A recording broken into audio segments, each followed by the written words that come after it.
সাদমান শাহরিয়ার নিবিড়ের বাড়ির লোক কারা আছেন? রুশো বোনের কাছে যেতে নিয়েও থমকাল। নিত্য রাত্রির সাথে সমসুরে জবাব দিল, আমরা আছি ডক্টর। ব্রো, এখন কেমন আছে? আমরা কি এখন দেখা করতে পারব? ডক্টর সকলকে এতটা অধৈর্য হতে দেখে মৃদু হেসে পলক ঝাপটালেন। মিষ্টি করে বললেন, আপাতত চিন্তার কোনো কারণ নেই। আপনারা উনার সাথে দেখা করতে পারেন, তবে কয়েকদিন বেড রেস্টে থাকতে হবে উনাকে। নিত্য ডক্টরের দিকে এগিয়ে গেল আরেক ধাপ, তারপর চিন্তিত গলায় বলল, ডক্টর, আমি একজন মেডিকেল স্টুডেন্ট। আমরা চাইছিলাম ভাইয়াকে বাসায় নিয়ে গিয়ে রেস্টে রাখতে। ভরসা রাখুন, বাসায় যত্নের কোনো ত্রুটি হবে না। এখন ভাইয়াকে হসপিটাল থেকে কবে রিলিজ করানো যাবে বলতে পারেন? ডক্টর কয়েক সেকেন্ড ভাববার জন্য সময় নিয়ে বললেন, মিস, আপনার ভাইয়ের কন্ডিশন ততটাও ভালো নেই। অ্যাঙ্কেল স্রেপেইনের জন্য কম করেও 3 দিন হসপিটালে থাকবে হবে উনাকে। এরপর আপনারা উনাকে বাসায় নিয়ে যেতে পারবেন। তবে দেখে রাখবেন হাঁটাচলা ব্যতীত খুব বেশি দৌড়ঝাঁপ যেন 1-2 দিনের মাঝেই না করেন। নিত্য মাথা ঝাঁকিয়ে দ্রুত জবাব দিল, অবশ্যই doctor, thank you so much. কথাটা বলেই দ্রুত পায়ে আইসিইউতে প্রবেশ করল নিত্য। তার পিছু পিছু রাত্রিও যেতে ধরল। এমন সময় রুশো বলল, অ্যাটম বোম, তোমরা যাও, আমি ছুটকিকে নিয়ে আসছি। রাত্রি মাথাটা কাত করে সম্মতি জানিয়ে নিত্যর পিছু পিছু আইসিইউতে ঢুকল। নিবিড় চোখ দুটো বুজে স্থির হয়ে শুয়ে। হাতের শিরাপথে স্যালাইন চলছে। মুচকে যাওয়া পাটায় ক্রেপ লাগানো। ঝুলিয়ে রাখা হয়েছে ব্যথা উপশমের উদ্দেশ্যে। নিবিড়ের মুখটা বড্ড শুকনো লাগছে। নিষ্প্রাণ, নিস্তেজ লাগছে ছেলেটাকে। নিত্য চোখে জল নিয়ে নিবিড়ের পাশে চেয়ার টেনে বসল। ভাইয়ের মাথায় হাত বুলিয়ে দিয়ে মৃদু গলায় ডাকল, ভাইয়া। নিবিড়ের কপালে কিঞ্চিত ভাঁজ পড়ল। ঘুমে টুইটুম্বুর চোখ দুটোর বিরুদ্ধে যুদ্ধ চালিয়ে অবশেষে মেলে তাকাল। নিবিড় তাকাতেই চওড়া হাসি ফুটে উঠল নিত্যরাত্রির মুখে। ঠিক সেই সময়ই হাতে পলিথিন ব্যাগ নিয়ে এলো অগ্নি। নিবিড়কে দেখে প্রশান্তির হাসি হেসে ব্যাগটা পাশের টেবিলে রাখল। দুষ্টুমির ছলে বলল, যা শালা, তুই বাইচ্চা আছস? আমি তো ভাবলাম এতক্ষণে ময়রা ভূত হয়া গেছস। আফসোস আমার আর তোর 40 খাওয়াটা হইল না রে। কথাটার শেষ করার সাথে সাথেই নিত্যর হাতের শক্ত এক চিমটি খেল অগ্নি। আউ করে চেঁচিয়ে বলল, ভাইবোন দুটোই বিচ্ছু, এত জোরে কেউ চিমটি কাটে? নিত্য ফোঁস করে উত্তপ্ত শ্বাস ফেলতে ফেলতে বলে উঠল, এমন সিরিয়াস মুহূর্তেও তোমার ফাজলামো যাবে না, তাই না? যাও ভাগো এখান থেকে, তোমার সাথে আর কথাই বলবো না। নিত্য ভেংচি কেটে কথাটা শেষ করল। নিত্যর রাগ ভাঙাতে অগ্নি মুখটা বাচ্চাদের মতো করে আবারও বলল, আরে আরে রাগ করো কেন? আমি তো জাস্ট মজা করছিলাম। এই বলদ তোর বোনকে বল আমি নির্দোষ, নিষ্পাপ এক পাঠা। অগ্নির কথার মাঝে বাম হাত ঢুকিয়ে বলল নিবিড়। অগ্নি আশাহত হয়ে দাঁত কিরমির করে বলল, ব্যাটা তুই আর ভালা হইলি না। অসুস্থতাও তোর মুখ থেকে পাঠা ডাকটা গেল না। নিবিড় ফুরবল হেসে বলল, এখন পাঠাকে পাঠা না বলে তো আর ছাগল বলা যায় না। অগ্নি পারে না সেখানেই নিবিড়কে টুপ করে গিলে খায়। তবে হাজার হোক ছেলে অসুস্থ, তাকে এমতাবস্থায় খেলে বদহজম হতে পারে। যার দরুন তীক্ষ্ণ দৃষ্টি দেখিয়েই চুপ করে গেল অগ্নি। নিত্য ধরা গলায় নিবিড়কে জিজ্ঞেস করল, এখন কেমন লাগছে ভাইয়া? নিবিড় পলক ঝাপটে বলল, এই পাগলি কাঁদিস না, ঠিক আছি আমি। কথাটা বলেই পুরো ঘরটায় চোখ বুলাল নিবিড়। কাঙ্ক্ষিত মুখটা খুঁজে না পেয়ে চিন্তিত গলায় প্রশ্ন ছুড়ল, অনন্যা কোথায়? রুশোকেও তো দেখছি না, ওরা কি অ্যাপার্টমেন্টে ফিরে গিয়েছে? নিবিড়ের প্রশ্নে হুঁশ ফিরে এলো অগ্নির। নিবিড়ের মাঝে সম্পূর্ণ মনোযোগ ঢেলে দেওয়ায় এতক্ষণ লক্ষ্যই করা হয়নি অনন্যার সাথে রুশো এখানে উপস্থিত নেই। অগ্নি কপালে ভাঁজ ফেলে বলে উঠল, আরে তাই তো। আয়ু, রুশো গেল কোথায়? নিত্যরাত্রি, কোথায় গেছে ওরা? মুহূর্তেই মুখ ছোট হয়ে এলো নিত্যরাত্রির। রাত্রি ধীর গলায় বলল, নিবিড় ভাইয়া কম্পিটিশন জেতায় রাহিত ভাই উইনিং ট্রফি নিয়ে এসেছিল, আর ওটা দেখেই আরো ইমোশনাল হয়ে গেছিল অনু। এই ট্রফিটার জন্যই নাকি নিবিড় ভাইয়ার আজকে এই হাল বলে দৌড়ে চলে গেছে ওয়াশরুমের ওদিকটায়। চিন্তা করো না, রুশো ওকে নিয়ে আসছে। রাত্রির উক্ত বিবরণে বিচলিত হয়ে উঠে বসতে ধরল নিবিড়। তবে তাকে দ্রুত বাধা দিয়ে বলল নিত্য, ভাইয়া উঠিস না, তোর রেস্টের প্রয়োজন, একটু ধৈর্য ধর। রুশো ভাই অনন্যাকে নিয়ে এলো বলে। নিত্যর নিবিড়কে শান্ত করার প্রচেষ্টা চালানোর মাঝেই হন্তদন্ত হয়ে দরজা ঠেলে ভেতরে এলো রুশো। ক্রমাগত ফেলতে লাগল উত্তপ্ত শ্বাস। রুশোকে এভাবে হাঁফাতে দেখে চমকে উঠল সবাই। সবার চমকানোর মাত্রাটাকে আকাশ ছোঁয়াবার উদ্দেশ্যে বলতে লাগল রুশো, বোবো ব্রো, ছুটকিকে কোথাও পাওয়া যাচ্ছে না। আমি পুরো ফ্লোর খুঁজে ফেলেছি, কোথাও নেই ও। কথাটা বলে দুহাতে হাঁটু চেপে ধরল রুশো। প্রচুর ছোটাছুটি করার ফলে বৃষ্টির ন্যায় ঘাম ছুটছে তার শরীর থেকে। নিবিড়ের বুকটা মুহূর্তেই মোচড় দিয়ে উঠল। কোনো কিছু না ভেবেই উঠে বসল সে। কাঁপা কাঁপা গলায় জিজ্ঞেস করল, অনন্যা নেই মানে? কোথায় গেছে ও? অনন্যাকে খুঁজে পাওয়া যাচ্ছে না এমন একটা সংবাদে নিবিড় ঠিক কতটা পাগলামি করতে পারে তা অগ্নির খুব ভালো করে জানা। যার দরুন আবারও নিশ্চিত হবার জন্য জিজ্ঞেস করল অগ্নি, কি সব বলছিস? তুই কি ঠিকমতো খুঁজে দেখেছিস? মুখটা কাদো কাদো করে বলল রুশো। হ্যাঁ ব্রো, তা না হলে এত দেরি করে আসতাম বলো? এই ফ্লোরের শুরু থেকে শেষ পর্যন্ত খুঁজেছি, ছুটকি কোথাও নেই। অগ্নি ভয়ার্ত চোখে নিবিড়ের দিকে তাকাল। নিবিড়ের ভাবসাব ভালো ঠেকেছে না। যে কোনো মুহূর্তে অঘটন ঘটিয়ে ফেলবে সে। অগ্নি দ্রুত নিবিড়কে থামিয়ে রাখার জন্য নিত্যর উদ্দেশ্যে বলল, নিত্য, তুমি নিবিড়ের কাছে থাকো। আমি, রুশো, রাত্রি অন্যান্য ফ্লোরগুলো খুঁজে দেখছি। ও হসপিটালেই থাকবে, চিন্তা করো না। কথাটা বলেই রাত্রিকে চোখের ইশারায় তাদের সাথে যেতে বুঝিয়ে ছুট লাগাল অগ্নি। আইসিইউতে ফেলে গেল দুই ভাইবোনকে। নিত্য নিজের অস্থিরতাটা গোপন রেখে ভাইয়ের উদ্দেশ্যে বলল, ভাইয়া এতটা অস্থির হোস না, অনন্যা হসপিটালেই আছে। এই রাতে আবার কোথায় যাবে বল? সেটার উত্তর জানা নেই বলেই এখন যেতে হচ্ছে আমায়। কথা বলেই হাত থেকে স্যালাইনের নল ছুটিয়ে ফেলল নিবিড়। নিত্যর চোখ বড় বড় হয়ে এলো। নিবিড়ের বা হাতটা চেপে ধরে করুণ গলায় বলল, ভাইয়া, কি করছিস তুই? স্যালাইন কেন ছুটিয়ে ফেললি? দেখ ভাইয়া, প্লিজ পাগলামি করিস না। তুই এখনো সুস্থ নস। নিবিড় জবাব দিল না। ঝুলিয়ে রাখা পাটা নামিয়ে পেঁচিয়ে রাখা ক্রেপটাও খুলে ফেলল।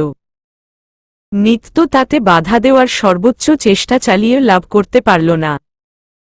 নিবিড় ফুটবল শরীর সাথে মুচকে যাওয়া পাটা নিয়েই এলোমেলো পা ফেলে ঘর ছেড়ে বেরিয়ে গেল। রাহিত হাতে ফুলের স্টিক নিয়ে হেলেদুলে আসছিল। তার ভাইয়ের সাথে দেখা করবে বলে কত আয়োজন। নিবিড় কখনোই রাহিতকে নিজের পার্সোনাল অ্যাসিস্ট্যান্টের চোখে দেখেনি। কারণে অকারণে ধমক দিয়েছে, তবে অ্যাসিস্ট্যান্ট বলে নয়, বরং ভাই হিসেবে। রাহিত নিবিড়কে নিজের ভাইয়ের চোখে দেখে এসেছে। অক্ষরে অক্ষরে পালন করেছে নিবিড়ের প্রতিটি কথা। এটা সত্য যে রাহিত নিবিড়কে জমের মতো ভয় পায়, যেমনটা ভয় পায় কোনো বাধ্যগত ছোট ভাই তার বড় ভাইকে। আজ নিবিড়ের অসুস্থ। রাহিতকে এটা ওটা করতে বলার জন্য নেই সে হিসেবে রাহিতের তো বেশ আরামেই থাকার কথা ছিল। কিন্তু রাহিত সুখে নেই। খুব করে বুঝতে পারছে নিবিড় না থাকার শূন্যতাটা।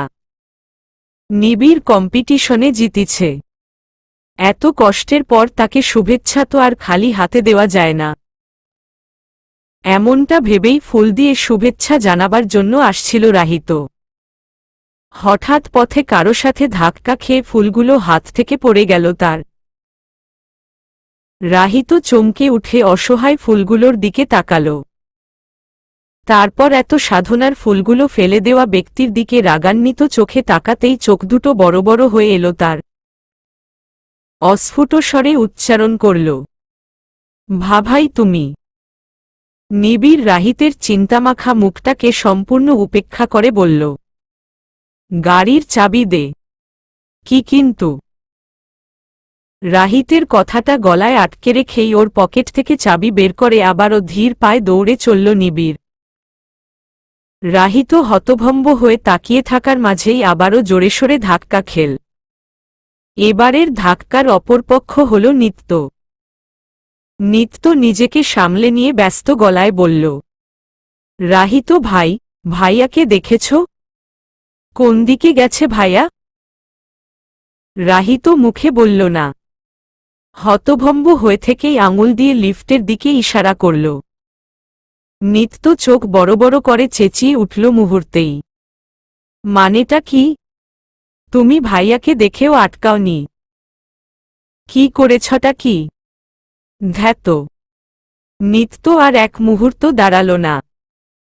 লিফটে উঠে ধরল নিবিড়ের পিছু। রাহিত ভ্যাবলাকান্ত হয়ে সেখানেই দাঁড়িয়ে রইল। কি হচ্ছে কিছুই বুঝে উঠতে পারছে যে। রাহিতের মনে প্রশ্ন জাগছে, এখানে কি কোনো সার্কাস চলছে? নাকি চলছে পাকরাম পাকরাই কার্টুন? রাহিতের ভাবনায় ছেদ ঘটল তৃতীয়বারের মতো ধাক্কা খাওয়ায়। এবারের ধাক্কায় অভাগা হুমড়ি খেয়ে পড়ল ফ্লোরে। ব্যথায় কুকড়ে কোমর চেপে ধরে ছাড়ল এক চিৎকার, ও বাবা, রেগেছি রে। এবারেও একই ঘটনা ঘটল।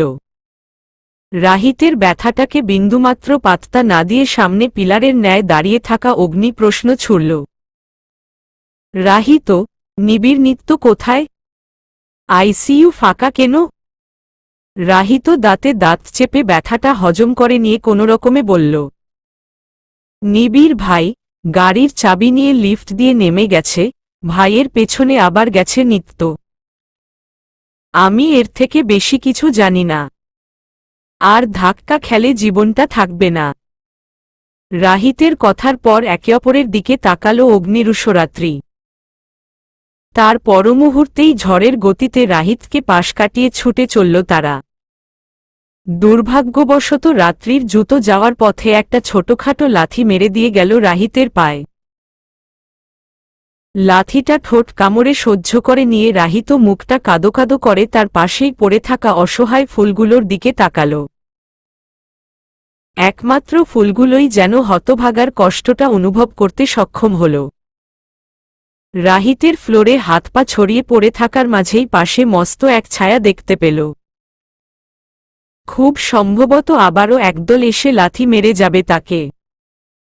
রাহিত ভয় আগে থেকেই দুহাতে মুখ চেপে ধরে গুঙিয়ে উঠল, ভাই বোন, আপনি যেই হন দয়া করে ব্রেক কষুন। নয়তো এবার কোমর ভাঙার সাথে সাথে মানুষ ভর্তা হয়ে যাব আমি।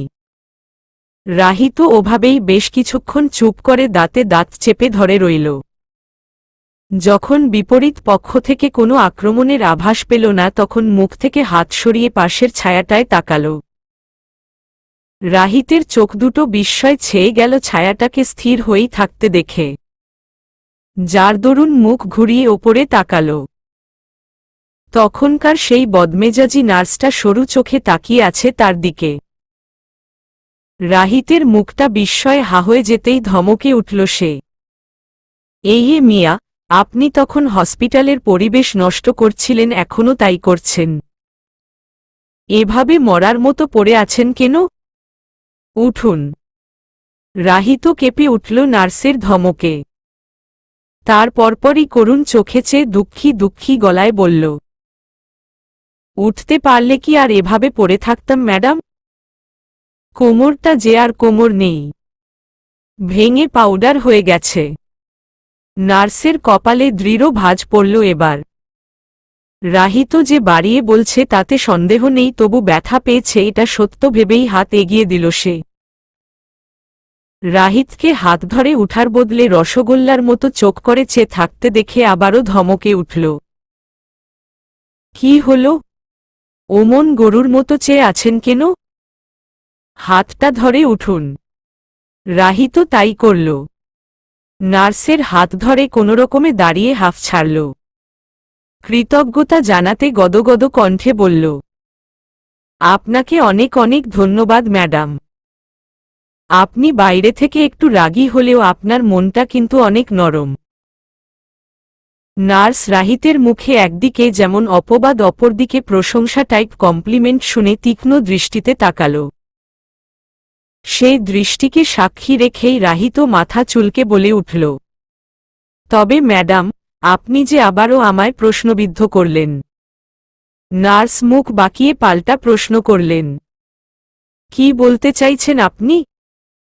বলতে চাইছি যে, যেহেতু আমি তো একজন মানুষ সেহেতু বৈজ্ঞানিকভাবে আমি একজন মানুষের মতোই তাকিয়ে থাকব। কিন্তু আপনি বললেন আমি নাকি গরুর মতো চেয়ে আছি। এখন মানুষ হয়ে গরুর মতো তাকায় কিভাবে, এর সায়েন্সটা যদি একটু কষ্ট করে বুঝিয়ে দিতেন। নার্স রেগেমেগে রাহিতকে পাশ কাটিয়ে নিজ রাস্তায় হাঁটা ধরল। যাওয়ার আগে ঠোঁট বাঁকিয়ে বলে গেল, আজ তো একটা পাগল। আজকের একটামাত্র দিন। রাজশাহী থেকে ঢাকায় অবতরণ থেকে শুরু করে কম্পিটিশন, আবার কম্পিটিশন থেকে হসপিটাল, আর এখন হসপিটাল থেকে ঠিকানাহীন ভ্রমণ। কে কোথায় ছুটছে তার খবর নেই। প্রত্যেকের মাথায় শুধু একটা কথাই গেঁথে আছে, যে করেই হোক অনন্যাকে খুঁজে বের করতে হবে। অগ্নিরুষও বেরিয়েছে আলাদা পথে। নিবিড় নিত্যর উদ্দেশ্যে ছুট লাগিয়ে যখন নিত্যকে অসহায় মুখ করে দাঁড়িয়ে থাকতে দেখেছিল তখন তার থেকেই জেনেছিল নিবিড় হাতের বাইরে চলে গেছে ততক্ষণে। এখন তাকে ফিরিয়ে আনার জন্য নিজের সর্বস্ব ত্যাগ করলেও কাঙ্ক্ষিত ফলাফল পাওয়া সম্ভব নয়। এদিকে আবার ইন্সপেক্ট ফোর্স নিয়ে আসতে দেরি করছে। অগ্নি বুদ্ধি খাটিয়ে নিত্যরাত্রিকে পাঠায় থানায়। ম্যাটের বিরুদ্ধে সংগ্রহ করা প্রমাণগুলোও হাতে তুলে দেয় তাদের। যত দ্রুত সম্ভব ফোর্স নিয়ে অনন্যাকে খুঁজে বের করাই মুখ্য লক্ষ্য বর্তমান। ঢাকা শহরের রোজদিনকার রুটিনের মতো আজও রাস্তায় জ্যাম পড়েছে। লম্বা এক লাইন ধরে স্থির হয়ে আছে গাড়িগুলো। নিবিড়ের অস্থিরতা ক্রমাগত বেড়েই চলছে। তার কাছে এক একটা মিনিট এক ঘন্টার সমান বড় বলে বোধ হচ্ছে। ইচ্ছে হচ্ছে সবকিছু তছনছ করে ছুটে বেরিয়ে যেতে। এই মধ্যরাতেও কিভাবে রাস্তায় জ্যাম পড়ল তার উত্তরই ধোঁয়াশা বর্তমান। নিবিড় জানালার কাচ নামিয়ে মাথা বের করে সবার সামনে তাকাবার চেষ্টা করল যেখান থেকে জ্যামের শুরু। কিন্তু আফসোস, অন্ধকারের মাঝে শত শত বাল্বের আলো চোখে সরাসরি এসে পড়ায় কিচ্ছু দেখার সাধ্য হল না তার। নিবিড় রেগে গিয়ে স্টিয়ারিং সজোরে থাবা বসাল। যে কাজটা ড্যান্সিং প্রফেশনে যুক্ত হওয়ার পর একটাবারের জন্যও করেনি তাই করতে হলো আজ তার। নিবিড় গাড়ি থেকে রাস্তায় বেরিয়ে সজোরে চেঁচিয়ে উঠল, এই ভদ্রলোক গাড়ি টানেন, আমার তাড়া আছে। নিবিড়ের কণ্ঠস্বর পরিচিত ঠেকেনি বিধায় সামনের গাড়ি থেকে মাথা বের করে রাখা লোকটা বিরক্তি নিয়ে জবাব দিতে ধরল, আরে মিয়া, আমি কিভাবে গাড়ি টানব? জ্যাম তো। বাকিটুকু গলাতেই আটকে গেল লোকটার। একরাশ বিস্ময় নিয়ে উচ্চারণ করল সে, সাদমান শাহরিয়ার নিবিড়। নিবিড় ততক্ষণে আশেপাশের যাত্রীদের আলোচনার বিষয়বস্তু হয়ে দাঁড়িয়েছে। এই বিপদের সময় তাকে নিয়ে এই অতিরিক্ত গ্যাঞ্জামটা অতিশয় বিরক্তিকর লাগছে তার কাছে। ট্রাফিক পুলিশ জ্যাম দ্রুত ছাড়াবার প্রচেষ্টায় ব্রত ছিলেন। নিবিড়ের দিকে চোখ যেতেই প্রচেষ্টার হার দ্বিগুণ করলেন। মাথাপিছু পুরো ৮ মিনিটের মাথায় জ্যাম ছুটল রাস্তার। নিবিড় যত দ্রুত সম্ভব টান দিল গাড়ি। একটা সময় গিয়ে অ্যাপার্টমেন্টে কল করা প্রয়োজন বলে মনে হওয়ায় ফোন খুঁজতে ব্যস্ত হল। কিন্তু পরমুহূর্তেই মনে পড়ল, সে তো ফোনই নিয়ে আসেনি এখানটায়। নিবিড়ের কপালের ভাঁজ দৃঢ়তর হয়ে চলল। রাস্তার ফুটপাতগুলো নজর বুলাতে বুলাতে বিরতিহীন ছুটেই চলল সে। নিবিড়ের ভেতরটা এক নাম না জানা শূন্যতায় হাঁসফাঁস করছে। কলিজাটাকে যেন পোড়ানো হচ্ছে উত্তপ্ত শিখায়। যে ছেলে অনন্যাকে এক মুহূর্তের জন্য চোখের আড়াল করতে চায় না, সেই ছেলের প্রাণপাখিটাকে খুঁজে পাওয়া যাচ্ছে না। না জানিয়ে কোথাও যাওয়ার মেয়ে সে নয়, এ কথা নিবিড় জানে, যার দরুন বিপদের দিকেই সন্দেহের পাল্লা ভারী হয়ে রয়েছে তার। নিবিড় গাড়ির ব্রেক কষল মেসেজের টুংটাং টিউনের শব্দে। ভ্রু জোড়া কুঁচকে এলো তার। সে তো ফোন নিয়ে আসেনি, তবে কার ফোনে বাজল টিউনটা? নিবিড় খানিকটা খোঁজাখুঁজি চালিয়ে আবিষ্কার করল অনন্যার ফোনটা গাড়ির ছোট্ট ড্রয়ারটায়। সে বিড়বিড় করে বলে উঠল, অনন্যার ফোন এখানে কি করছে? নিবিড়ের বিড়বিড় করে বলা প্রশ্নের ওর নিজেই খুঁজে নিয়ে দ্বিতীয়বারের মতো আবারও বিড়বিড় করে বলল, ড্যাম ইট! নিশ্চয় ফোন রেস্টরুমে ফেলে এসেছিল অনন্যা। তাই হয়তো রাহিত নিয়ে এসেছে। কথাটা বলেই ফোনের লক খোলার চেষ্টা চালাল নিবিড়। প্যাটার্ন জানা ছিল যদিও, তবু তা দেওয়ার আগেই লক খুলে যাওয়ায় নিবিড় অবাক হল। বিড়বিড় করে বলল, এ কি? আমি প্যাটার্ন না দিতেই খুলে গেল কিভাবে ফোনটা? কয়েক সেকেন্ডের ভাবার পর নিবিড় বুঝল তার ফেসই ক্যাপচার করে ফেস লক দেওয়া আছে অনন্যার ফোনে, যার দরুন প্যাটার্ন দেওয়ার প্রয়োজন পড়েনি আর। ক্যামেরা নিবিড়ের মুখ দেখে নিয়েই নিজে থেকে খুলে গেছে। হিসাবটা সহজ, কিন্তু কেন নিবিড়ে মুখ দিয়ে ফেস লক দিয়ে রেখেছে অনন্যা? নিবিড়ের মনে কৌতূহল জন্মালেও তাতে পাত্তা দেওয়ার মতো সময় ছিল নগণ্য। নিবিড় দ্রুত ফোনের কল লিস্টে ঢুকল। কল লিস্ট ঘেটে ঘুটে যখন তেমন কিছুই মিলল না, তখন ইমেইল বক্সে ঢুকল সে। তার চোখ প্রথমেই পড়ল ড্রিম ক্যাফে নামক প্রেরকের ওপর। নিঃসন্দেহে কোনো ক্যাফে থেকে মেইল পাঠানো হয়েছে অনন্যাকে। নিবিড় এক প্রকার তাড়াহুড়ো করেই গোড়া পর্যন্ত দেখতে মেইল চেক করল। সেই মেইল মতে অনন্যা আজ রাতের জন্য কেবিন বুক করেছিল ক্যাফেতে।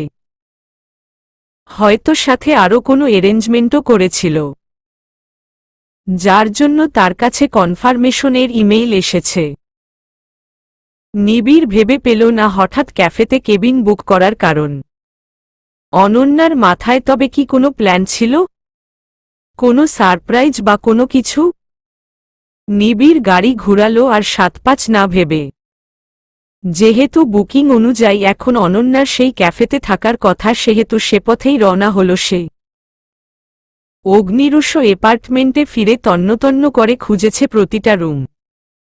এখানকার মালিককে দিয়ে অ্যানাউন্স পর্যন্ত করিয়েছে।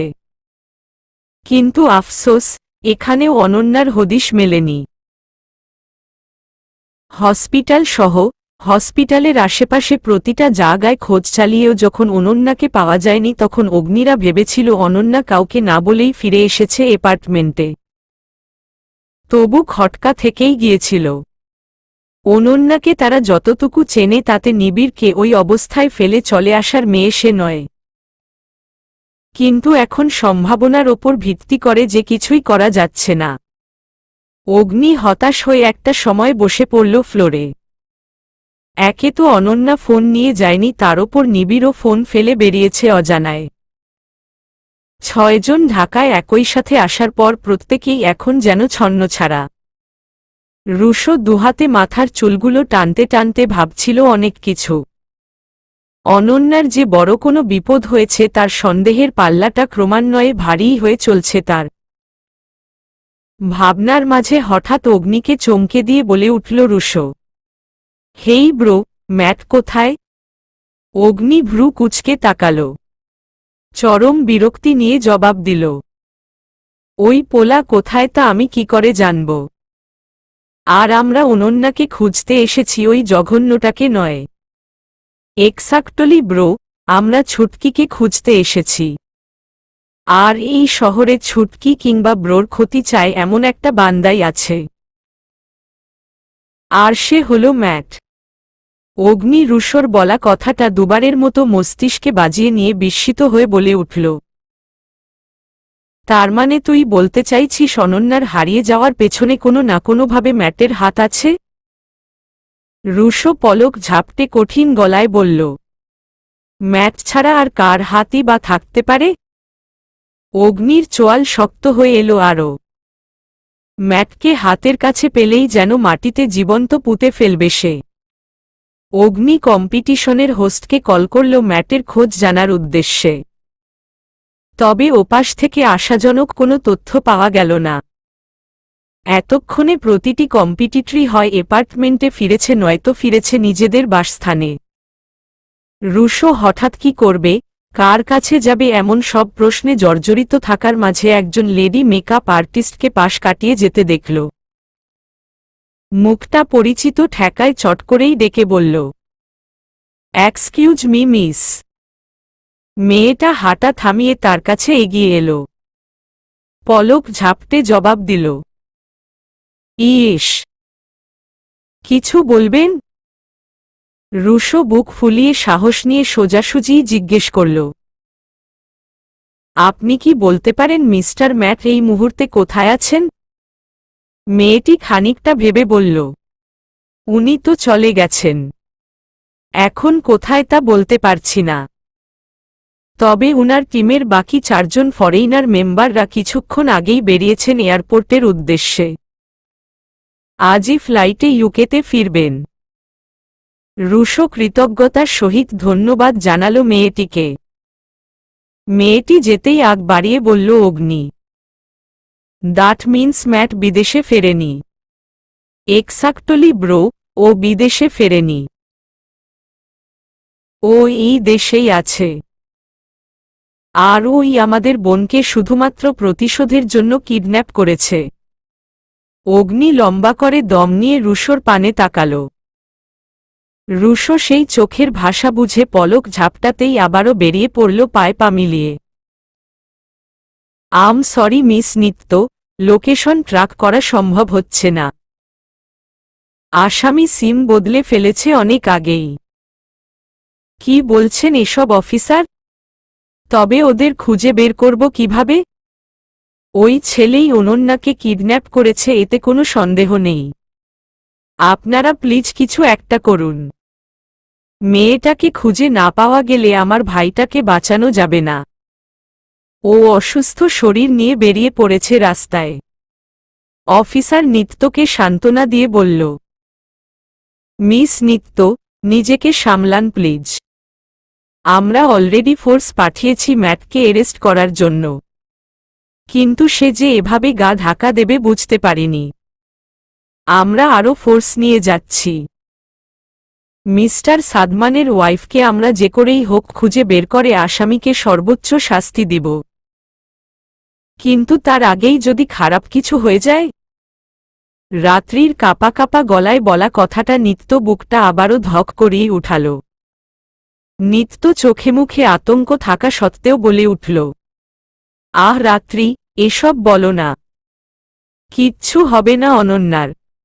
রাত্রি মুখটা ছোট করে বলল।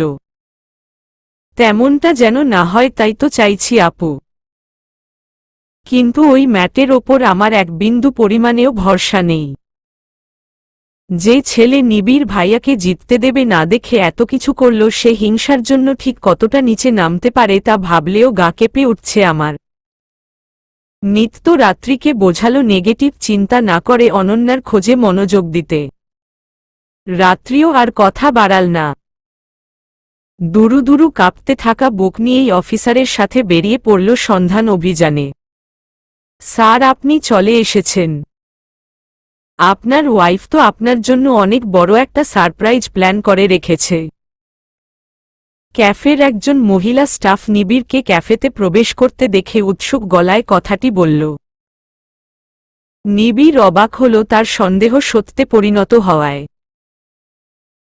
কোনো কুশলাদি বিনিময় না করে ব্যস্ত গলায় পাল্টা প্রশ্ন ছুড়ল। অনন্যা এখানে এসেছে? কোথায় ও? আমায় না বলে এখানে এসেছে কেন ও? অনন্যা। স্টাফ নিবিড়কে এভাবে উত্তেজিত হতে দেখে ঘাবড়ে গেলেন। হাত দেখিয়ে শান্ত হতে ইশারা করে বললেন, স্যার স্যার শান্ত হন। অনন্যা ম্যাম হয়তো আপনাকে সারপ্রাইজ দেওয়ার জন্যই না বলে এসেছেন। আপনি আসুন আমার সাথে, আমি আপনাকে কেবিনে নিয়ে যাচ্ছি। নিবিড় ধকধক করতে থাকা বুক নিয়ে স্টাফের পিছু পিছু গেল। কেবিনের দরজা ঠেলে ভেতরে চোখ বুলিয়ে স্টাফ খানিকটা দ্বিধা নিয়ে বললেন, স্যার, আসলে ম্যাম তো এখানে নেই। উনি হয়তো ছাদে আছেন। ছাদে? এই রাতে ছাদে কেন যাবে ও? স্যার, আপনাকে বলা হয়নি। ম্যাম এই কেবিনটা তো শুধু খাওয়ার জন্য বুক করেছেন। মেইন অ্যারেঞ্জমেন্ট ছাদেই করিয়েছেন। আপনি আসুন আমার সাথে, গেলেই সব বুঝতে পারবেন। নিবিড় মনে একগাদা কিউরিওসিটি নিয়েই স্টাফের পিছু পিছু ছাদে উঠল। বলা যায় ছাদের এই পাশের পুরোটা জুড়েই মরিচ বাতি দিতে সাজানো। ফ্লোরে লাল সাদা বেলুনের সমাহার। ছাদের মাঝ বরাবর গোল করে রাখা একটা টেবিল। তার ওপর হয়তো আছে কিছু, যা ঢেকে রাখা হয়েছে বড় একটা আবরণ দিয়ে। নিবিড়ের সেসবের দিকে খেয়াল নেই। তার একজোড়া চোখ শুধু তৃষ্ণার্ত দৃষ্টিতে তার প্রিয়তমাকেই খুঁজে চলছে। পুরো ছাদের আনাচে কানাচেতে চোখ বুলিয়েও যখন অনন্যাকে পাওয়া গেল না, তখন চোয়াল শক্ত করে বলে উঠল নিবিড়, আপনারা কি আমার সাথে মজা করছেন? আমি আমার ওয়াইফকে খুঁজছি আর আপনারা আমায় এসব ডেকোরেশন দেখাতে নিয়ে এসেছেন? স্টাফ নিবিড়ের এমন আকস্মিক ধমকে কেঁপে উঠল। আমতা আমতা করে বলল, I am sorry sir, ma'am যে এখনো আসেননি তা আমার জানা ছিল না। কথামতো 11:30টার দিকেই ক্যাফেতে চলে আসা উচিত ছিল উনার, কিন্তু এখনো যে কেন আসেননি তাই বুঝতে পারছি না। Just shut up. ক্যাফেতে কে আসছে না তা না জেনেই বলে ফেললেন অনন্যা এখানে এসেছে? How stupid is that? Staff ঘাবড়ে গিয়ে কি করবে ভেবে পেল না। এদিক ওদিক সন্ধানী চোখে তাকিয়ে দ্রুত পায়ে যাবার আগে বলে গেল, স্যার আপনি একটু অপেক্ষা করুন। ক্যাফেতে তো শুধু একটা দুইটা স্টাফ নেই। অনন্যা ম্যাম হয়তো এসেছেন, আমি দেখিনি, অন্য কেউ দেখেছে। আমি বাকি স্টাফদের জিজ্ঞেস করে এক্ষুনি আসছি। আপনি প্লিজ একটু শান্ত হন। কথাটা বলেই বিপরীতে কোনো জবাবের অপেক্ষায় না থেকে ছুটে বেরিয়ে গেল স্টাফ। নিবিড় রাগে ফোঁসফাঁস করতে করতে ফুটবল পায়ে এগিয়ে গেল ছাদের মাঝে রাখা টেবিলটার দিকে। ওপরের আবরণটা সরিয়ে আবিষ্কার করল হার্ট শেপের একটা রেড ভেলভেট কেক। তার ওপর বোল্ড করে লেখা শুভ জন্মদিন বিলাই মশাই। নিবিড় আনমনেই মৃদু হাসল। ছোট্ট করে শ্বাস ফেলল হাসির সাথে সাথে। মেয়েটা তবে এত ব্যস্ততার মাঝে এত কিছুর আয়োজন করে ফেলেছে। রেড ভেলভেট কেক নিবিড়ের ভীষণ প্রিয়। কখনো মুখ ফুটে অনন্যাকে বলা হয়নি, যদিও তবু কিভাবে বুঝে গেল মেয়েটা? নিত্যর কাছে শুনেছে কি? হবে হয়তো। নিবিড় কেকের ওপর থেকে নজর সরিয়ে পাশে তাকালো। রঙিন কাগজের মতো কি যেন একটা ভাঁজ করে রাখা। সূক্ষ্ম চোখে চেয়ে কাগজটা হাতে তুলে নিল সে। কাগজটা মেলাতেই বুঝল কাগজটা মূলত একটা কাগজ নয়, ছোট বড় অক্ষরে লেখা ছোট্ট একটা চিরকুট। রঙিন সেই চিরকুটটার লেখাগুলো খুব চেনা নিবিড়ের। অনন্যার লেখা ঠিক এমনই, কখনো বড় তো কখনো ছোট, কখনো বাঁকা তো কখনো সোজা। এক এক সময় এক এক ধরনের লেখার জন্য বরাবরই খিচুড়ি তকমা পেয়েছে মেয়েটা। নিবিড়ের অবশ্য ভালোই লাগে। ওর জগা খিচুড়ি লেখাটাকেও চমৎকার বলে মনে হয়। সবার অবশ্য এই গুণ থাকে না। ও যে কোনো ধরনের লেখাই সহজে লিখে ফেলতে পারে, তবে যদি না তারা থাকে। নিবিড় চিরকুটটায় আলতো করে হাত বুলিয়ে লেখাটায় ডুব দিল। তার প্রথম বাক্যটা ছিল, আপনাকে ঠিক কি নামে সম্বোধন করব বুঝতে পারছি না, তাই সম্বোধন ছাড়াই তবে শুরু করছি কেমন? নিবিড় প্রথম লাইনটা পড়ার পর কিঞ্চিত ভ্রু কুঁচকাল। আগ্রহ নিয়ে পড়তে লাগল পুরো চিঠিটা। আমি আসলে কখনোই কাউকে কোনো চিঠি বা চিরকুট লিখিনি। সে হিসেবে আপনিই প্রথম এবং আপনিই শেষ। আজ আপনার জন্মদিন। জানি এই দিনটা আপনার কাছে মোটেও বিশেষত্বের কাতারে পড়ে না, কিন্তু তবুও আমার কাছে দিনটা অনেক বিশেষ একটা দিন। এই দিনটায় আপনি এই পৃথিবীতে এসেছেন। এই দিনটায় মা প্রথম মাতৃত্বের স্বাদ পেয়েছেন। ফুটফুটে এক সন্তানকে কোলে নিয়ে খিলখিল করে হেসেছেন। আর আজকের দিন মা আপনাকে জন্ম দিয়েছেন বলেই আমি আপনাকে পেয়েছি এই অগোছালো জীবনটায়। আচ্ছা, নিজের অনুভূতি কিভাবে প্রকাশ করে বলতে পারেন? আমি না গুছিয়ে কিছু লিখতে পারছি না। আপনার দিকে তাকিয়ে সাহস করে যে মুখ ফুটে বলবো তাও বলে উঠতে পারছি না। চিরকুটে লিখলে হয়তো সহজ হবে বলেই এই পথ বেছে নেওয়া, কিন্তু এখন দেখছি লিখতে গিয়েও হাত থরথর কাঁপছে আমার। নিবিড় আবিষ্কার করল এর পরের শব্দগুলো উঁচু নিচু লম্বা খাটোর মিশ্রণে লিখেছে অনন্যা। এর থেকে স্পষ্ট, আসলেই চিরকুটটা লিখতে গিয়ে হাত কেঁপেছে অনন্যার। নিবিড় জিহ্ব দিয়ে ঠোঁট ভিজিয়ে নিয়ে লম্বা করে শ্বাস টানল। আবারও চোখ বুলালো পরের লাইনগুলোয়।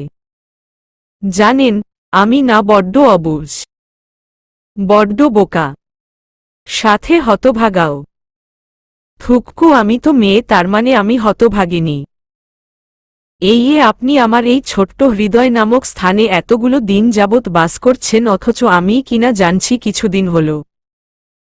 ভালোবাসা এক অনুভূতির নাম মাত্র, যেই অনুভূতি ভয়ঙ্কর সব ইতিহাস গড়েছে, অসম্ভবকে সম্ভব করেছে সময়ে সময়ে।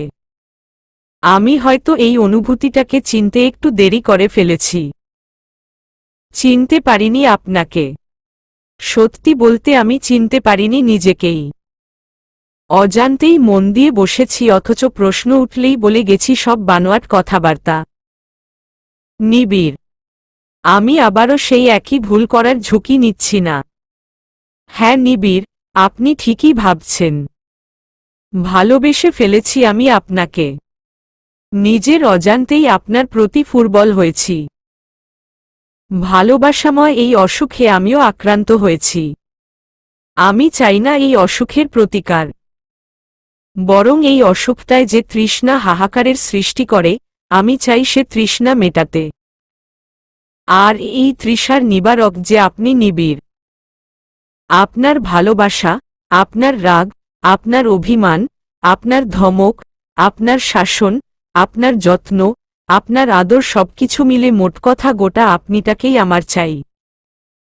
নিজের করে চাই, শুধুই নিজের করে। হবেন আপনি আমার? এই অনন্যাকে উষ্ণ আলিঙ্গনে মুড়িয়ে রাখবেন? থাকবেন সারাটা জীবন পাশে? নিবিড়ের ডান চোখ থেকে প্রথমে এবং প্রায় সাথে সাথেই বাম চোখ থেকে এক ফোঁটা করে নোনা জল টপটপ করে পড়ল চিরকুটটায়। নিবিড়ের গলা কাঁপছে, ঠোঁটজোড়াও পাল্লা দিয়ে মৃদুভাবে কাঁপছে তার।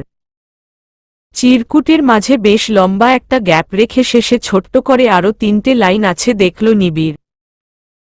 তাতে লেখা, এই থামুন থামুন, একদম আমার চোখের দিকে তাকাবেন না। আমার টমেটো ভাবটা যেতে দিন, নয়তো আপনি তাকালে লজ্জায় টমেটো সস হয়ে যেতে হবে আমার। শেষের লাইনটুকু পড়ে আনমনেই হেসে ফেলল নিবিড়। চিরকুটটা বুক চেপে ধরে হাঁটু গেড়ে ধপ করে বসে পড়ল ফ্লোরে। দুচোখ বন্ধ করে নিয়ে দীর্ঘশ্বাস ফেলল। দুচোখের কোণ বেয়ে গড়িয়ে পড়ল হৃদভাঙা আর্তনাদের সাক্ষীরা। নিবিড় ধরা গলায় বলল, তোমার চোখের দিকে কিভাবে তাকাবো বলো তো অনন্যা? তুমি তো আমার ধরাছোঁয়ার মাঝেই নেই। কোথায় চলে গেলে তুমি অনন্যা? কোথায় কোথায় খুঁজব আমি তোমায়? নিবিড়ের ফোনে থাকা অনন্যার মোবাইলটায় আবারও টুংটাং শব্দ বেজে উঠল। নিবিড় কপালে ভাঁজ ফেলে পকেট থেকে ফোনটা বের নজর দিল আগত মেসেজটায়।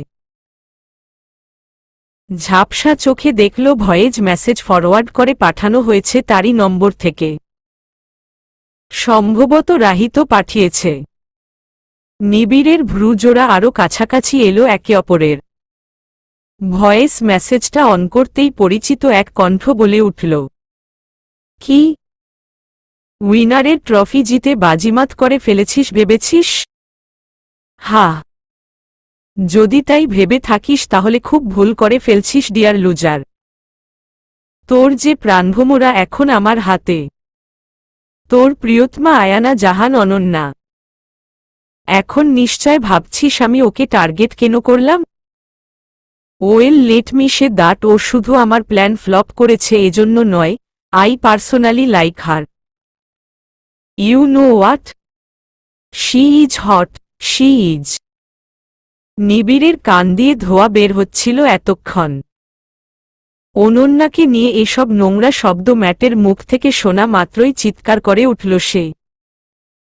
হারামির বাচ্চা, তোর জিহব কেটে রেখে দিব আমি। জানোয়ার। অনন্যা আমার, ও শুধুই আমার। ওর গায়ে নিজের নোংরা হাতের স্পর্শ করার কথাও ভাববি না। শয়তান। ওপাশের ভয়েস মেসেজ বেজে শেষ হয়েছে বহুক্ষণ। তবু নিবিড়ের চিৎকার থামেনি। নিবিড় হয়তো ভুলেই গিয়েছিল যে এটা শুধুই একটা ভয়েস মেসেজ।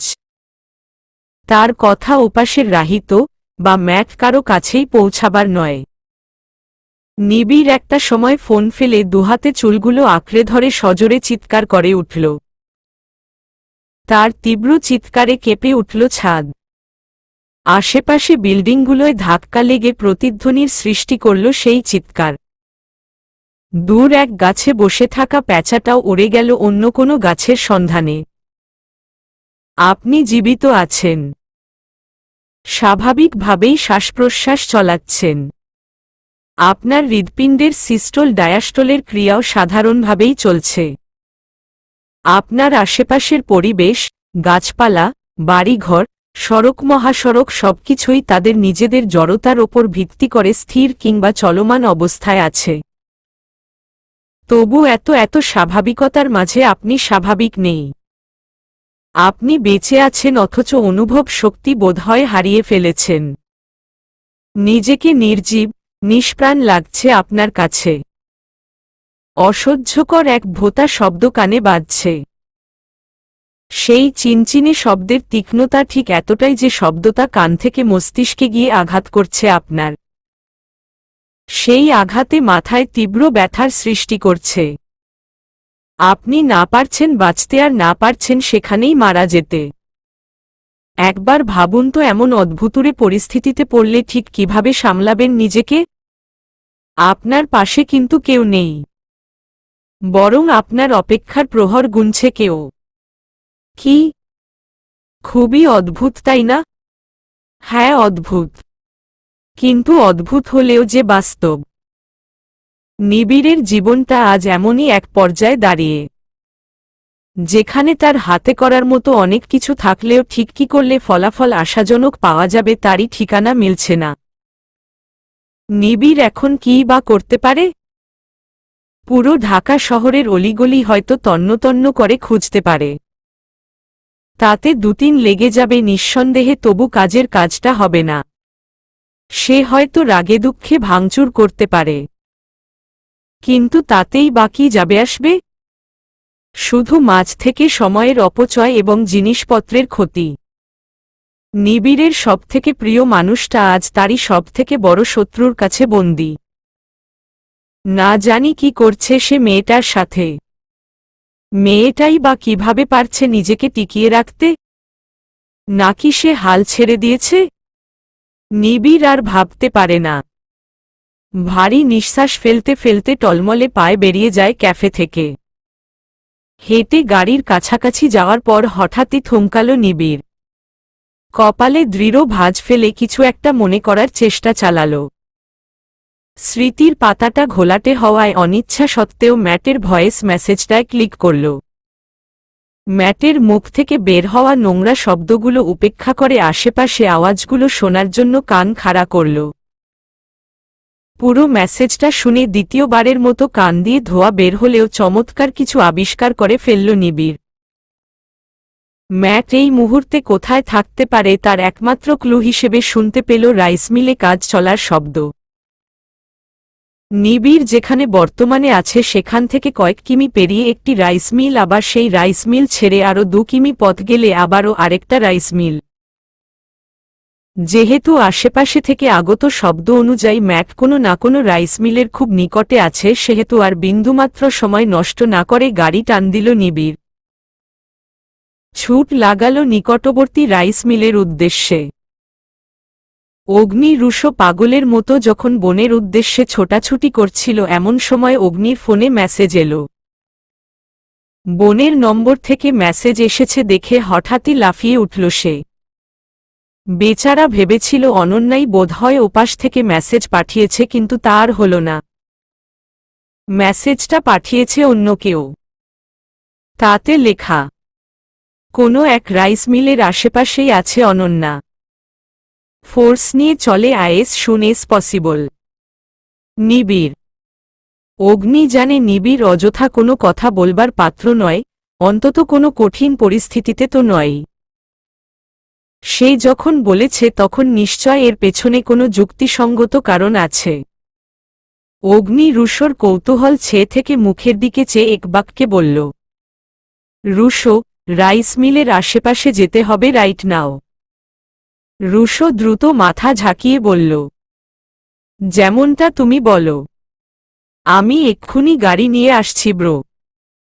পুরনো কোনো ফ্যাক্টরির গোডাউন হবে বলে মনে হয় এমন একটা জায়গায় ম্যাটের বর্তমান অবস্থান। সেই গোডাউনে আলাদা করে ছোট্ট একটা ঘর আছে। ঘরে শুধু একটা খাট এবং তারই পাশে একটা চেয়ার রাখা। পুরনো কাঠের চেয়ারটায় শক্ত করে দড়ি দিয়ে বেঁধে রাখা হয়েছে এক নিষ্পাপ প্রাণকে। মুখটাও বেঁধে রাখা হয়েছে চিৎকার করা থেকে আটকাতে। গোডাউনটাকে ঘিরে 4 থেকে 5 জনের মতো বেশ স্বাস্থ্যবান পুরুষেরা পাহারায় ব্রত। সেই ছোট্ট ঘরটার চেয়ারে বাঁধা অবস্থায় বসে থাকা অনন্যার ঠিক পাশেই বিছানায় আরাম করে বসে আছে ম্যাট। অনন্যার শুকনো মুখটার দিকে পলকহীন চেয়ে আছে। অনন্যার জ্ঞান ফিরেছে মাত্রই, তবে এখনও ঠিকভাবে তাকাতে পারছে না সে। মাথায় প্রচণ্ড রকমের আঘাত লাগায় এখন পর্যন্ত সবকিছু ঘোলা বলে বোধ হচ্ছে তার। ম্যাট মুচকি হেসে বিছানা থেকে নেমে অনন্যার সামনাসামনি গিয়ে দাঁড়াল। খানিকটা ঝুঁকে এলোমেলো চুলে ঢাকা অনন্যার মুখটার দিকে তাকাতেই ঘোলা দৃষ্টিতে অপরপক্ষও তার দিকে তাকাল। প্রায় সাথে সাথেই চোখ দুটো পরিধি বাড়াল তার। অনন্যা চিৎকার করতে চেয়েও মুখ বাঁধার দরুন গুনিয়ে উঠা ছাড়া আর কিছুই করতে পারল না। তার চোখে স্পষ্ট খুনের নেশা ঝলক দিয়ে উঠল। ম্যাট ভয় কাবু হয়ে গেছে এমন ভাব ধরে আহ্লাদি সুরে বলল, আরে আরে রিল্যাক্স, এখনই আমায় নিজের চোখ দিয়ে খুন করতে চাইলে হবে নাকি? Just relax babe. তবে যাই বলো, তোমার এই ঝাঁজটা না আমার জাস্ট হট এন্ড স্পাইসি লাগে। And you know what I just love spices. অনন্যার চোখে ঘৃণার ছায়া। সে যে তাকে ঠিক কতটা পরিমাণ ঘৃণা করে তা তার দৃষ্টি থেকেই যথেষ্ট বুঝে ফেলল ম্যাট। ম্যাট মুখটা নিমিষেই কাদো কাদো করে বলে উঠল, gosh, that gave me a scare. Don't look like that. কথাটায় যেন অনন্যার রাগ আরও বেড়ে গেল। অনন্যা নিজের সর্বশক্তি দিয়ে চেঁচাতে চেয়েও ব্যর্থ হল। চোখের সামনে ছটফট করতে থাকা নিশ্চুপ অনন্যাকে যেন দারুণ কিছু বলে মনে হল ম্যাটের। অনন্যাকে এভাবে রাগী দৃষ্টি নিক্ষেপ করতে দেখে বেশ মজা লাগছে তার। সে যেন কোনো হরর ফিল্ম দেখছে। তবে ভয় তার মোটেও লাগছে না, বরং ফিল্মটাকে কমেডি বলে মনে হচ্ছে। ম্যাট খানিকক্ষণ চুপ থেকে শব্দ করে হেসে উঠল। হাসি থামিয়ে পৈশাচিক কণ্ঠে বলল, হোয়াট ডিড ইউ থিঙ্ক হা? আমি তোমার এই তেজ দেখে ভয় পেয়ে যাব? ভয় পেয়ে তোমায় ছেড়ে দিয়ে পালিয়ে যাব? Oh come on, I bring you here to give me a feeling of love, so I won't leave you easily. কথাটা বলেই অনন্যার পা থেকে মাথা অবধি লোভাতুর দৃষ্টি তাকাতে লাগল ম্যাট। অনন্যা ঘৃণায় মুখ অন্যদিকে ফিরিয়ে নিয়ে চোখ দুটো বুজে নিল। গলাটা ভীষণ কাঁপছে তার, মাথাটা এখনো যন্ত্রণা দিচ্ছে। এই জঘন্য লোকটাই যে তাকে কিডন্যাপ করছে তা আবিষ্কার করার থেকে নিজেকে মৃত অবস্থায় আবিষ্কার করাও যেন সুখকর হতো তার কাছে। ম্যাট অনন্যাকে অন্যদিকে মুখ ঘুরিয়ে নিতে দেখে বাঁকা হাসল। অনন্যার এলোমেলো চুলগুলো কপাল থেকে সরিয়ে বলল, আই থিঙ্ক তোমার মুখটা খুলে দেওয়া উচিত, তাই না? তা না হলে তো আসল ফিলিংসটাই পাব না। কথাটা বলেই অনন্যার কানের মাঝে মুখ নিয়ে গেল ম্যাট। অনন্যার ঘাড় বাঁকিয়েও খুব বেশি দূরে যেতে পারল না। ম্যাট ফিসফিসিয়ে তার কানে কানে বলল, I want you to shout my name harder. Ananya পারে না সেখানেই খুন করে ফেলে ম্যাটকে। একটা মানুষ এতটা নোংরা কি করে হতে পারে তা মাথায় খেলে না অনন্যার। অনন্যা বিবাহিত জেনেও এতটা নোংরা মানসিকতা কিভাবে পোষণ করছে এই লোক? প্রতিশোধের নেশা কি তার বিবেককে মেরে ফেলেছে? এতটাই নিকৃষ্ট বানিয়ে দিয়েছে হৃৎপিণ্ডটাকে? অনন্যা গোপনে উত্তপ্ত শ্বাস ফেলে। মনে মনে শুধু একটাই প্রশ্ন ভেসে ওঠে, কিভাবে রক্ষা করবে সে এখন নিজেকে? ম্যাট পৈশাচিক হাসি হেসে ছোট্ট ঘরটার দরজা লাগিয়ে দিল। দরজা লাগাবার পূর্বে গার্ডদের ইশারায় পাহারায় জোর লাগাতে বলল। তারপর হঠাৎই অনন্যার মুখের বাঁধন খুলে সোজা হয়ে দাঁড়াল সে। অনন্যা যেন এতক্ষণ কবরে শায়িত ছিল। মুখটা খুলে দিতেই জোরজোরে নিঃশ্বাস ফেলল বার কয়েক এবং প্রায় সাথে সাথেই তীক্ষ্ণ দৃষ্টিতে চেয়ে চেঁচিয়ে উঠল, জঘন্য লোক! আপনি এতটা নিচে নামবেন তা কল্পনাও করিনি আমি। নিবিড়কে হারাতে এত কিছু করার পরও এসব করতে লজ্জা লাগছে না আপনার? রুহু কাঁপছে না? ম্যাট ঠোঁট কুচকিয়ে চু চু চু এর মতো শব্দ করে বলল, আইস! লজ্জা কেন লাগবে darling? I'm not a shy person. তাছাড়া তুমি যখন আমার প্ল্যানগুলো ফ্লপ করার জন্য উঠে পড়ে লেগেছিলে আমি কি তোমায় আটকিয়েছিলাম? না তো। এখন যখন আমি তোমার ভুলের শাস্তি তোমায় দিচ্ছি তখন কেন তুমি বাধা দিচ্ছ আমায়? কারণ আপনি একটা অমানুষ। আপনি ভালো কাজ করলে নিশ্চয় আমি আপনার কাজে ব্যাঘাত সৃষ্টি করতাম না। ম্যাট আবারও হাসল। অনন্যার কথাগুলো ওর ওপর বিন্দুমাত্র প্রভাব ফেলল না এমন ভঙ্গিতে বলল, baby, I suggest you to keep your mouth shut. You are just losing your energy. এত কথা বাড়িয়ে তো কোনো লাভ নেই। You can't stop me from doing this.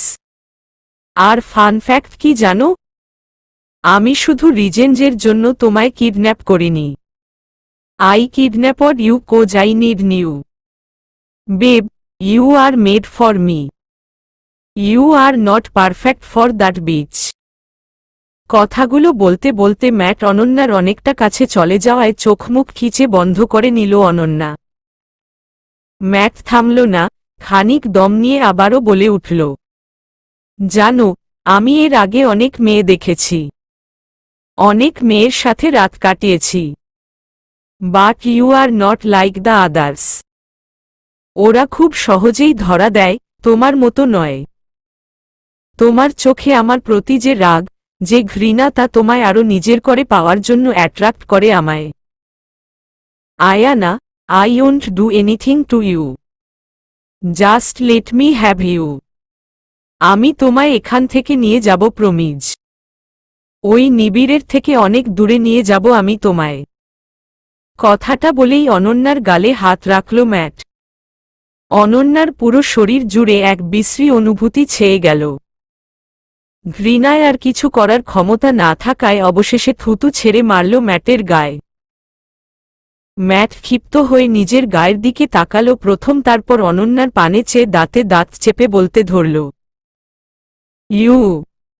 ম্যাটের কথায় বাধা দিয়ে চিৎকার করে উঠল অনন্যা, কাপুরুষ! তোর ওই জঘন্য হাত দিয়ে ছুবি না আমায়। তোর সাহস কি করে হয় আমায় এমন কুপ্রস্তাব দেওয়ার? আমি একা দেখে ভেবেছিস যা ইচ্ছা তাই করবি? না, নিজের কল্পনা থেকে বের হয়ে আয়। নিবিড়কে এখনো চিনতে পারিসনি তুই। ও যদি আমায় খুঁজে না পায় আর কোনোভাবে জানতে পারে তুই আমায় কিডন্যাপ করেছিস, তবে জেনে রাখো তোর অন্তিম ঘনিয়ে এসেছে। ম্যাট হয়তো এতটাও রেগে যেত না যতটা না সে রেগে গেল নিবিড়ের নাম শুনে। নিবিড়ের প্রতি হিংসা, ক্ষোভ, রাগ যত কিছু ম্যাটের মনে ছিল তার সবটাই অনন্যার ওপর ঝেড়ে ফেলার জন্য লেগে পড়ল সে। ম্যাট হিংস্র রূপ ধারণ করে অনন্যাকে চেয়ারের বাঁধন থেকে মুক্ত করতে করতে বলল, বুঝেছি, ভালো কথার মেয়ে নও তুমি। নো ওয়ারিস, সোজা আঙুলে ঘি না উঠলে আঙুল বাঁকাতে আমি খুব ভালো করে জানি। Just wait and watch. অনন্যাকে চেয়ার থেকে হেঁচকা টান মেরে বিছানায় ছুঁড়ে মারল ম্যাট। অনন্যার দুটো হাত একে অপরের সাথে তখনও বাঁধা, পা দুটোও একইভাবেই, যার দরুন গড়িয়ে যাওয়া ছাড়া আর কিছু করার ক্ষমতা ছিল না অনন্যার। মাথা থেকে কতটা ব্লিডিং হয়েছে জানা নেই। সেই যন্ত্রণার ওপর এমন আকস্মিক আক্রমণ সহ্য করার মতো ছিল না অনন্যার কাছে। ম্যাট অনন্যার দুবাহু শক্ত করে ধরে হিংস্র গলায় বলে উঠল, আফসোস, তুমি নিজের ভালো বুঝলে না। I have nothing to do now. Ananya নিজের সর্বোচ্চ চেষ্টা চালিয়ে যাচ্ছিল ম্যাটের থেকে ছাড়া পাবার। মুখেও কত শত আকুতিই না করছিল। বাধা হাত দিয়েই ম্যাটকে ধাক্কা মেরে যাচ্ছিল। কিন্তু ম্যাটের শক্তির কাছে অনন্যা যে নগণ্য মাত্র। ম্যাট যখন এক হাতে অনন্যার গাল শক্ত করে চেপে ধরল তখন হঠাৎই অনন্যার কি যেন হল। এতক্ষণ যাবৎ ম্যাটকে দূরে ঠেলে দেওয়ার প্রচেষ্টা থামিয়ে ধীরে ধীরে চোখ বন্ধ করে নিল সে। ছেড়ে দিল শরীরের সমস্ত প্রতিক্রিয়া। অনন্যা অচেতন হয়ে ঢলে পড়ল ম্যাটের বাহুডোরে। ম্যাট চমকাল। চিন্তার ছাপ দেখা দিল তার মুখে। অনন্যা গালে হালকা করে থাপ্পড় দিয়ে ডাকতে লাগল সে, Ayana, Ayana. What the hell, Ayana? Hey, just get up. What happened to you, Ayana? ওপর পাশ থেকে শুধুই নিস্তব্ধতা ভেসে এলো। ম্যাট ঘাবড়ে গিয়ে উঠে বসল। বিড়বিড় করে বলল, oh God, she lost her sense. কথাটা বলেই দরজা খুলে একজন গার্ডকে ডাকল ম্যাট। তার দ্বারা বোতলে করে পানি নিয়ে আসালো। অচেতন অনন্যার জ্ঞান ফেরাতে বোতল থেকে কিছু পরিমাণ পানি নিয়ে অনন্যার চোখে মুখে ছুঁড়ে মারল। দু তিনবার একইভাবে পানির ছিটা দেওয়ার পরও অনন্যার জ্ঞান না ফেরায় ভেতরে এক অদ্ভুত ভয় হানা দিল ম্যাটের। ম্যাট শুকনো ঢোক গিলল। ধীরগতিতে ডান হাতটা অনন্যার নাকের সামনে নিয়ে গিয়ে কয়েক সেকেন্ড স্থির রাখল। ম্যাটের শিরা উপশিরায় বিদ্যুৎ খেলে গেল যখন সে আবিষ্কার করল অনন্যার শ্বাস চলছে না। অনন্যা শুধু জ্ঞানী হারায়নি, ও আকস্মিকভাবে হারিয়ে ফেলেছে প্রাণ। অনন্যা চলে গেছে, নিথর দেহটাই রয়ে গেছে শুধু তার। ম্যাট তার গার্ডের দিকে চেয়ে থামা থামা গলায় বলল, Johnny, what the hell is going on? She has no more. I don't know how but she left. She just died, Johnny. Matt দুহাতে মুখ চেপে ধরল। সে খারাপ হতে পারে কিন্তু কখনোই এমনটা চায়নি। অনন্যা তার প্ল্যান ফ্লপ করেছে, তার গায়ে থুতু ছুঁড়ে মেরেছে, কিন্তু তাই বলে তার প্রাণ নিয়ে নেওয়ার কথা কল্পনাও করেনি ম্যাট। ম্যাটের চোখে অজান্তেই জল চলে আসে। অনন্যার নিথর দেহটার দিকে অপরাধী দৃষ্টিতে তাকায় সে।